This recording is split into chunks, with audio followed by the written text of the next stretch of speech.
기도는 만사를 변화시킨다. 이 말씀이 이대로 이루어짐을 믿으십니까?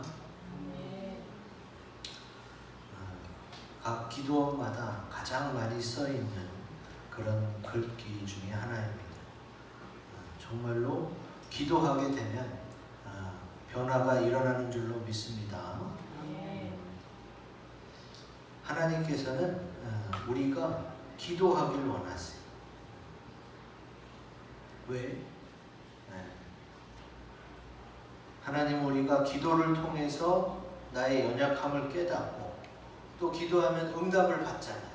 하나님이 주시는 그 응답을 통해서 하나님의 사랑도 느끼고 또 하나님이 정말 모든 것을 주관하시는 전능자이시구나 라는 것을 믿을 수 있다면 그 믿음으로 늘 기도하며 살라고 주님께서는 우리에게 기도를 하라고 하시는 것입니다. 에베소서 6장 18절에 이런 말씀이 있습니다. 같이 읽습니다. 시작. 모든 기도와 간구를 하되 항상 성령 안에서 기도하고 이를 위하여 깨어 구하기를 항상 힘쓰며 여러 성도를 위하여 구하라. 아멘. 자, 이 말씀에 기도하라는 내용이 몇 번이나 반복된 것 같아요. 여러분이 속으로 한번 세보세요. 지금 빨리 해보세요.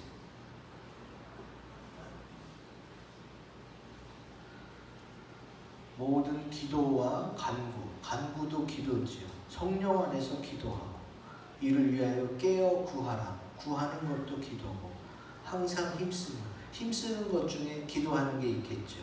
또 여러 성도를 위하여 구하라. 못해도 5번 이상 기도하라고 강조하고 있습니다. 그리고 데살로니가전서에서는 기도를 할 때 쉬지 말고 기도하라. 그냥 기도를 끊임없이 중단하지 말고 늘 하나님과 대화하며 하나님과 함께 사는 삶 속에서 누리라는 거지.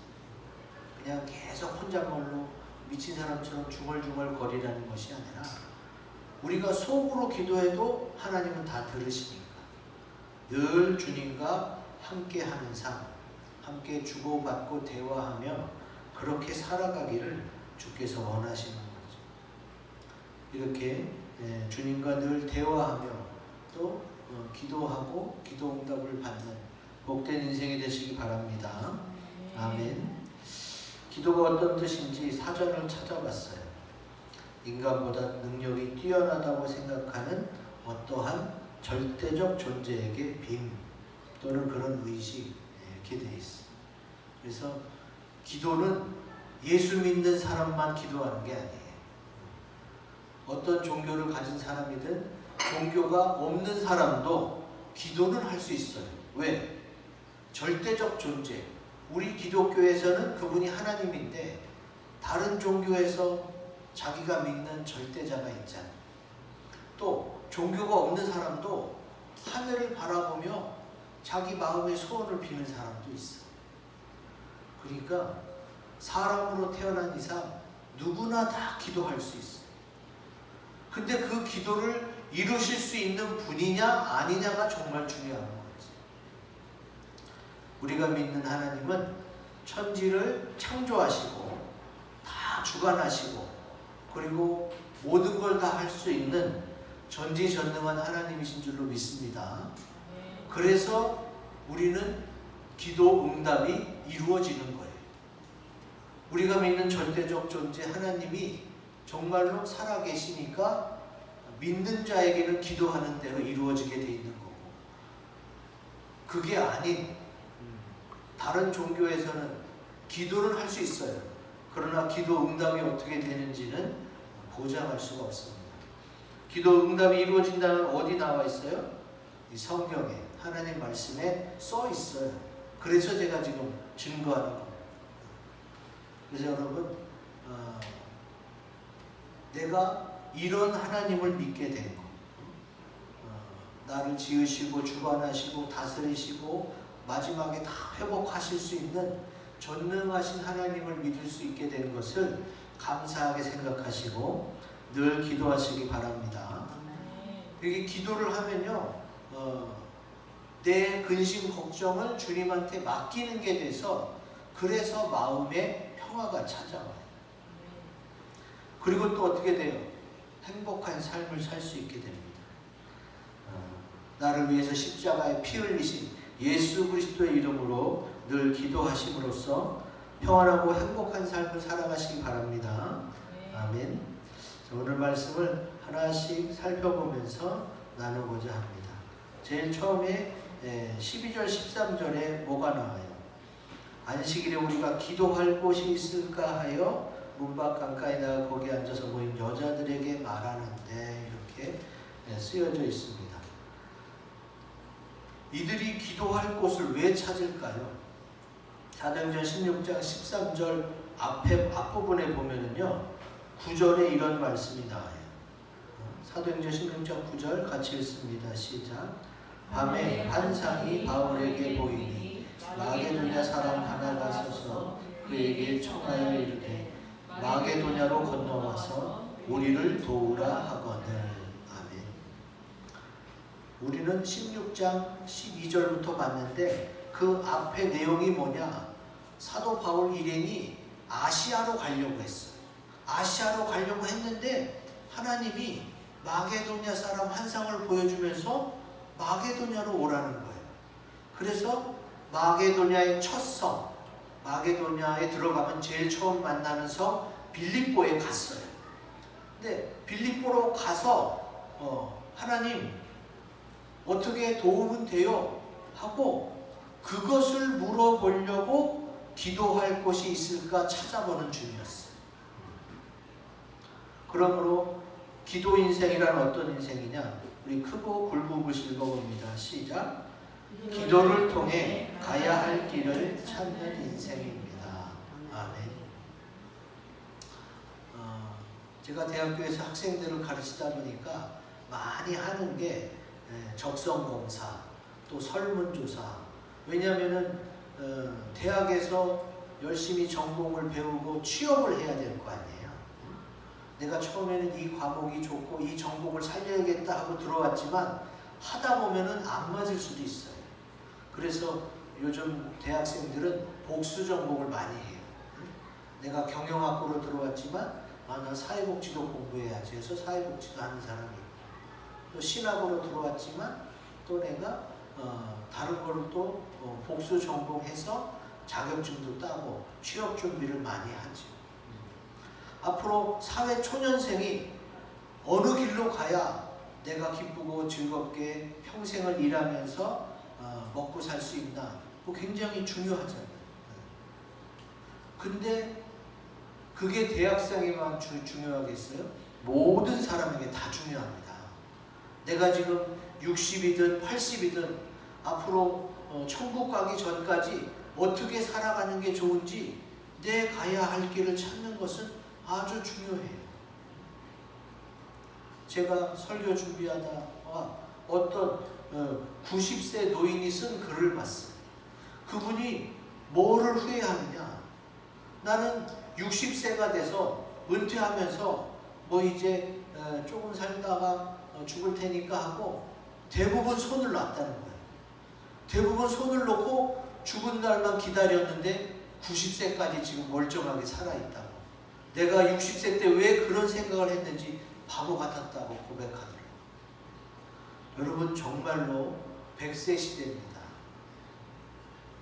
여러분 우리 건물 3층에 노인정이 있잖아요. 노인정에 거기서 이렇게 막내 노릇하는 분이 90살이에요. 90살. 70, 80의 노인정 가서는 명함도 못 내리고 있어요.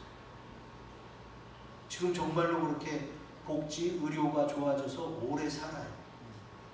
그럼 60부터 이제 나는 뭐 충분히 다 살았고 길러놨으니 나는 이제 죽을 날만 기다리겠다. 정말로 잘못된 생각이에요. 내가 정말로 죽기 전까지는 매일매일 하루하루를 내 인생을 어떻게 살아갈까? 내가 가야 할 길이 어느 길이 좋은가? 이거를 늘 찾아야 돼. 그래야 기쁘고 즐거운 인생이 될 수가 있어. 내가 태어났지만 언제 죽을지는 아무도 모르잖아요. 그러면 내가 60 이후에는 죽음을 위한 삶이 돼야 되는 거예요? 그건 아니에요. 죽음을 준비하는 것, 인생을 정리하는 건 좋지만 이제 죽을 테니까 아무것도 안 한다는 거는 정말 잘못된 생각이지. 사무엘상에 이런 말씀이 있습니다. 같이 읽습니다. 시작. 이 아이를 위하여 내가 기도하였더니 내가 구하여 기도한 바를 여호와께서 내게 허락하신지라. 아멘. 나이 드신 분들도 돌아가시기 전까지는 굉장히 중요하지만 아이의 인생은 더 중요하겠죠. 왜? 앞으로 뭘 해야 될지 정말 궁금하니까. 어른들은 많이 해봤잖아요. 해봐서 그 중에 고르면 되는 건데 아이는 안 그래요. 아이는 경험이 없어요. 그래서 부모된 자가 기도할 수밖에 없습니다. 아이 자체도 기도해야 되고 부모도 기도해야 돼요. 근데 기도했더니 어떻게 해요? 기도한 바를 여호와께서 허락해 주셨다고 했어요. 그래서 우리는 어떻게 해야 돼요? 주님이 나를 이 세상에 보내신 것은 그냥 어쩌다가 태어난 게 아니에요. 하나님은 한 영혼 한 영혼의 계획이 다 있어요. 계획을 세우고 이 세상에 보내셨어요. 그리고 주님은 아주 자세히 그 보내신 인생의 계획들대로 일일이 인도해 주시려고 하세요. 근데 그걸 알려면 어떻게 해야 돼요? 주님의 인도를 받기 위해 기도해야 돼요. 하나님이 나를 이 땅에 왜 보내셨지? 무엇 때문에 보내셨지? 내가 늘 기도하면서 주님께 물으면서 가면은 헛된 길로 가지 않고 잘못된 길로 가지 않고 내가 가야 할 길을 찾아서 바로바로 갈 수가 있어. 저 같은 경우는 똑똑하지 못한데 단 하나 순종이라도 잘하자. 그래서 맨날 물어보고 하나님이 가라는 길로만 갔어요. 그래서 저는 우리 동기들보다 굉장히 빨리 왔어요. 내가 동기들을 이기기 위해서 경쟁한 적은 없어요. 저는 그냥 계속 하나님께 여쭤볼 뿐이었어요. 근데 이제 보니까 어떻게 돼요? 제가 동기 중에서도 빠르지만 우리 선배보다도 빠른 그런 게 됐어요. 한 10년 정도는 주님께서 빨리 많이 이루어 놓으셨다. 나보다 나이 많은 선배도 작년에 대학교 강사로 들어와서 저보다 신학을 먼저 했거든요. 그분은 신학 선배고 나는 그때는 사회복지학 학생이었는데 제가 그 선배보다 나보다 5살, 6살 많은 그 선배보다 5년, 6년이 빨라요. 그러니까 10년 차이가 나더라고요. 나는 내가 앞서기 위해서 노력한 적이 없습니다. 그냥 기도했어요. 하나님 어느 길로 가야 할까요? 하나님이 인도하신 대로 갔더니 주님께서 어떻게 해요? 가야 할 길을 알려줘서 내가 다른 길, 잘못된 길로 가지 않고 하나님의 길로 가다 보니까 이렇게 남들이 부러워하는 자리까지 오게 됐어요. 그래서 저는 담대하게 확실하게 말씀할 수 있어요. 부모님도 조언을 해주고 선배들도 선생님들도 조언을 해주겠지만 가장 확실한 인도자는 하나님이십니다. 그래서 하나님께 기도하시기 바랍니다. 기도하면 하나님께서 가야 할 길을 알려주세요. 나는 하나님께 기도해서 응답받는 방법을 잘 몰라요 하시는 분들은 저한테 오세요. 제가 같이 기도해서 응답을 받아줄 테니까. 그리고 응답만 받고 행동을 안 하면 안 돼요. 하나님이 이 길이다, 이쪽으로 가라 그러면 예 알겠습니다. 그리고 믿음으로 가야지. 그냥 점치는 것밖에 안 되는 거예요. 하나님의 뜻이 어디에 있는지 알아보기만 하고 행동하지 않는 것은 점치는 거랑 똑같은 거예요. 그래서 이제 하나님의 뜻이 이거구나. 근데 이 길로 가면 하나님이 함께 하시니까 나한테 유리하겠구나, 좋겠구나, 그걸 믿고 가면 되는 거예요.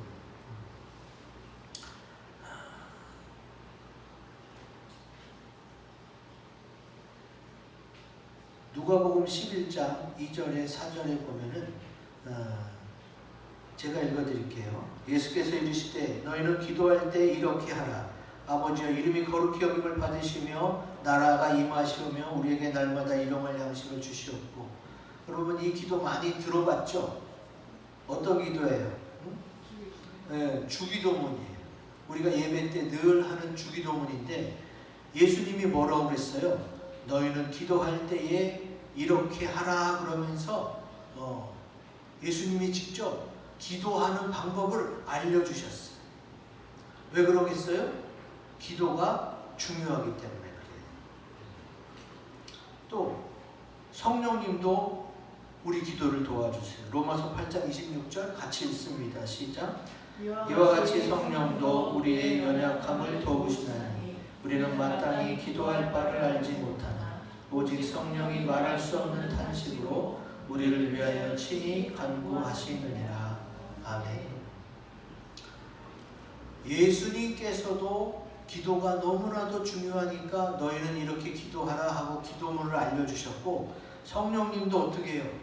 기도할 바를 알지 못하는 우리를 위해서 대신 기도도 해주시고 내가 기도할 때 성령님이 그 기도를 도와주세요. 왜 그러겠어요? 기도가 그만큼 중요하기 때문에 그래요. 우리가 믿음으로 산다, 내 인생이 풍요롭기를 원한다, 그러면 기도해야 돼요. 주님이 우리에게 예수 그리스도의 이름을 주셨잖아요. 그래서 그 이름으로 기도하면 하나님께서 다 들어주시고 응답해 주시는 줄로 믿습니다. 아멘.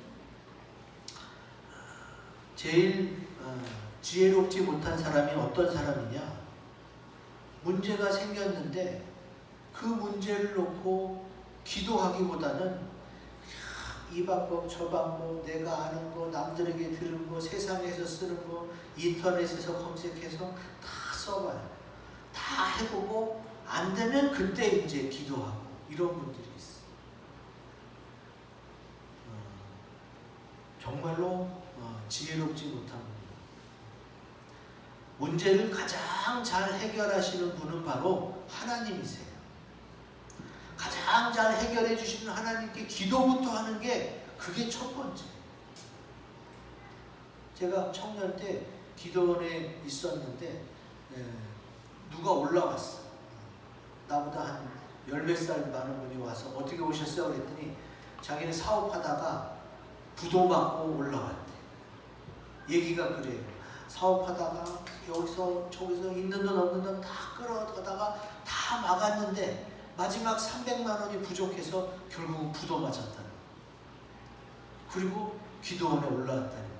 어떻게 가야 할 길을 몰라서, 뭐 해야 될지 몰라서 기도원에 올라왔다는 거예요. 그래서 내가 안타까운 눈으로 쳐다봤어. 나열이 제가 뭐 말해봤자 뭐. 그분이 이제 기도하다가 깨닫는 거죠. 아, 내가 무슨 일이 생기면은 기도부터 했어야 되는데, 여러분 믿는 사람들도요 그게 습관이 됐어. 무슨 일이 생기면은 기도하기보다는 내가 아는 방법, 내가 늘 했던 방법, 세상이 말하는 그 방법을 먼저 써. 이렇게 저렇게 다 해보다가 안 되면은 그때 하나님께 나오는데, 그는 정말로 지혜롭지 못한 겁니다. 무슨 일이 딱 생겼음을 느끼자마자 주님 어떻게 합니까? 이게 기독교인의 특권이에요.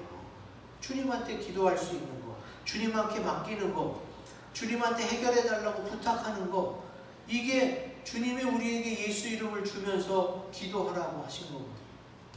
그게 축복이에요. 기도할 수 있는 게 축복이에요. 근데 그 축복을 우리가 사용하지 못하면 어떻게 돼요? 정말 안타까운 일이 생깁니다. 이제 무슨 일이 생기면은 기도부터 하시고 주님께 기도부터 해서 가야 할 길을 찾으시기를 주 이름으로 기원드립니다. 아멘. 그 다음에 이제 기도 인생은 어떤 인생이냐. 16절부터 23절에 보면은 여기서 16절도 어떻게 해요? 기도하는 곳에 가다가 그랬어. 우리가 아까 첫 번째도 기도할 곳을 찾다가 가야 할 곳을 찾아야 되고 기도하는 곳에 가다가 다 기도로 시작해요. 기도하는 곳에 가다가 귀신 들린 여종을 만나가지고 이 여종이 자꾸 괴롭히니까 바울이 이 귀신을 예수 이름으로 물리쳤어요. 이것도 기도죠. 예수 이름으로 물리치는 것도 기도예요. 축사기도라고 합니다. 귀신을 내쫓는 거. 그래서 귀신이 나갔어요. 바울이 잘한 거예요? 못한 거예요? 잘한 일이잖아요. 귀신 들린 사람에게서 귀신을 내쫓아줬으니까 잘한 일인데, 근데 이 여종이 귀신이 들어와서 어떻게 해요? 점을 쳐준단 말이에요. 점을 쳐줘서 사람들에게 복채를 받아갖고 주인이 돈을 벌고 있었는데 귀신이 나갔으니까 이 여종이 점을 못 치잖아요. 그래서 이 주인이 열받아서 바울을 고발한 거예요. 다른 핑계를 대면서. 그거 가지고는 고발을 못하니까. 그래서 고발당해서 바울이 좋은 일을 해놓고도 감옥에 갇히고 매맞고 억울하게 쇠사슬에 묶였습니다.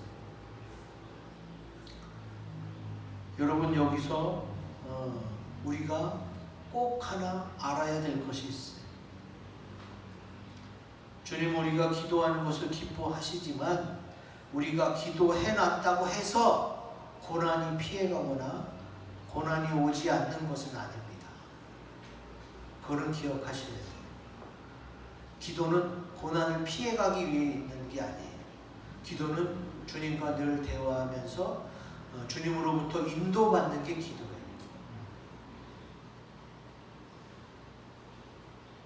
오히려 기도를 통해서 고난이 올 때 하나님의 뜻을 깨달아야 되는 거예요. 하나님, 우리가 지금 늘 기도하고 있는데 왜 이 고난이 왔습니까? 바울이 예수 이름으로 귀신을 쫓아줬는데 왜 이런 얼토당토 않는 고난이 찾아왔습니까? 하나님의 뜻을 물어봐야 돼요. 그래서 바울과 실라가 기도했더니 어떻게 됐어요?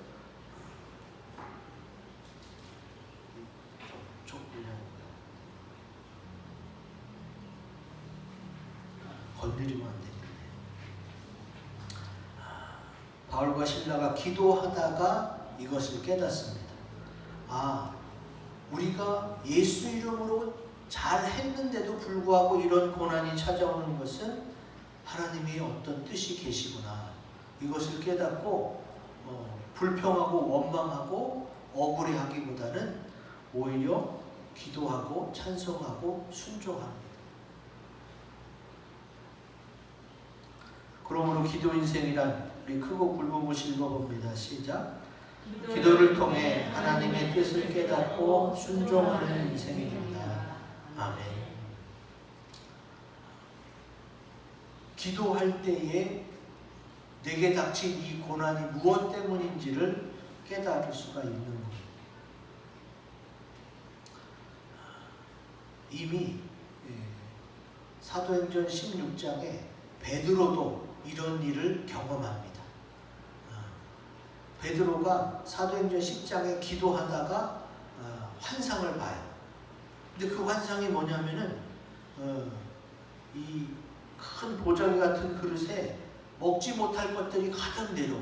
근데 주님이 그것을 베드로야 일어나 잡아먹으라 그래요.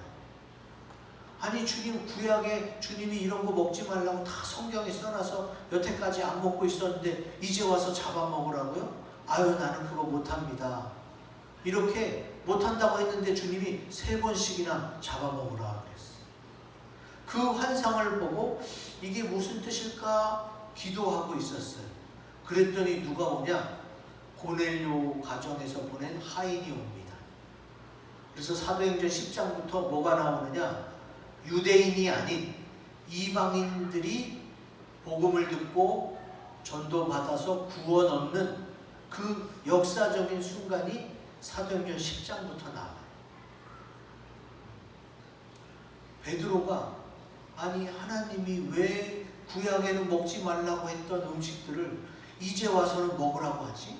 도대체 그게 무슨 일일까 하고 기도했더니 어떻게 됐어요? 주님이 환상 중에 깨닫게 해주시고 또 고넬료 일행을 만나게 해주셔서 성령의 인도를 받다 보니까 아, 이거였구나 하고 깨닫게 됩니다. 그래서 우리는 고난이 올 때에, 억울한 일을 당할 때에, 도대체 이해 못할 일들이 내 앞에서 펼쳐질 때에 우리는 어떻게 해야 돼요? 하나님께 기도해야 돼요. 하나님, 이것이 왜 이렇습니까? 무엇 때문입니까? 그러면 하나님이 알려주시죠. 깨닫게 해주세요. 그리고 하나님의 뜻을 묻게 되고 그 모든 일의 나중을 하나님께 다 맡기게 돼요. 여러분, 요셉도 그랬잖아요. 요셉은 보디발의 아내가 그렇게 동침하자고 날마다 매달려도 안 한다고 그랬어요. 믿음을 잘 지켰잖아요. 근데도 오히려 누명을 쓰고 옥살이 하게 됐어요. 하나님께 믿음을 잘 지켰는데 오히려 누명을 쓰고 옥살이 하게 됐잖아요. 근데 그 옥에서 술 맡은 관원장을 만나고 꿈을 해석해 주면서 어떻게 돼요? 바로 왕의 꿈을 해석해 주게 되고 결국은 하나님의 뜻대로 총리까지 됩니다. 이런 일은 성경에 많이 나옵니다. 베드로의 일, 요셉의 일뿐만이 아니라 많은 일들이 우리의 생각으로는 하나님을 이해할 수가 없어요. 내 수준에서는 하나님이 도대체 왜 이러는지 깨닫기가 어려워요. 그때 바로 기도하는 거예요. 내 수준에서 하나님 도대체 뭐 하시는 겁니까? 왜 이렇습니까? 억울해하고 원망하지 말고 아, 이렇게 된 것은 하나님의 뜻이 뭐가 있겠지? 네. 이거를 믿음으로 받아들여야 돼요. 그리고 기도하면 어떻게 된다? 그거에 대한 억울함, 분노, 원망들이 사라지고 하나님의 뜻을 받아들이게 되어 있어요. 바울과 실라가 그 상황에서 하나님의 인도하심을 받아들인 것처럼 받아들일 수가 있어요. 그래서 우리는 기도해야 되는 거예요. 그 다음 마지막 25절, 26절 우리가 한 목소리를 읽었는데 바울과 실라가 이제 하나님의 뜻을 깨닫고 받아들이니까 어떻게 돼요? 하나님을 찬송할 수 있어요. 하나님께 기도할 수 있어요. 하나님께 찬송과 기도가 이루어지니까 어떻게 돼요? 큰 지진이 나서 옥토가 움직이고 그 감옥 문이 열리고 죄수들의 이 창고, 쇠사슬이 다 벗어졌어요. 여러분, 지진만 나면은 모든 감옥이 열리고 쇠사슬이 벗어지는 게 아니에요. 만약에 그랬다면 세계 뉴스에 다 나왔겠죠. 이번에도 지진이 나서 감옥의 문이 열렸습니다. 지진이 난다고 감옥의 문이 열리진 않아요. 그럼 이거는 뭐예요? 하나님이 그 바울과 실라를 통해서 그 간수의 가족을 구원시키기 위해서 이 일을 행하신 거예요. 사람들은 막 그냥 다 느꼈죠. 이거 웬 지진이야. 근데 사람이 빠져 죽고 또 건물이 무너지는 그런 지진이 아니라 옥문이 열리고 쇠사슬이 벗어지는 지진이었단 말이에요. 이거는 하나님만 하실 수 있는 지진이에요. 그래서 이 지진이 일어날 때에 바울과 실라는 뭘 깨달았어요? 자, 하나님의 뜻이 분명히 있음을 알고 억울하게 감옥에 갇히고 매맞았잖아요. 자기를 때린 사람들을 위해 기도하고 용서해 줬어요. 그렇지 않으면 찬송과 기도가 나올 수가 없어요. 내 안에 원망과 불평이 가득한데 어떻게 하나님을 찬송할 수 있겠어요? 그러므로 기도하는 인생은 뭐냐? 크고 굵은 것을 읽어봅니다. 시작. 기도를 통해 다른 사람을 용서하고 하나님의 뜻을 이루는 인생입니다. 아멘. 잘못한 것 없이 두드려 맞고 옥에 갇히고 쇠사슬에 매였지만 하나님께 기도하면서 옥문이 열리고 쇠사슬이 풀어졌어요. 여러분 영화나 그런 데 보면 어떻게 돼요? 다 죄수들은 풀려나기만 하면, 문이 열리기만 하면 도망갈 생각부터 해요. 문이 열리고 쇠사슬이 풀어지니까 간수가 어떻게 돼요? 다 도망가면 나는 어차피 죽었구나. 그리고 자살하려고 했어요. 자살하려고 하니까 바울이 큰 소리로 우리가 여기 그대로 다 있으니까 자살하지 말아라. 그러면서 그 사람을 데려다가 복음을 전합니다. 그때 한 말이 주 예수를 믿으라. 그러면 너와 내 집이 구원을 얻으리라. 아멘.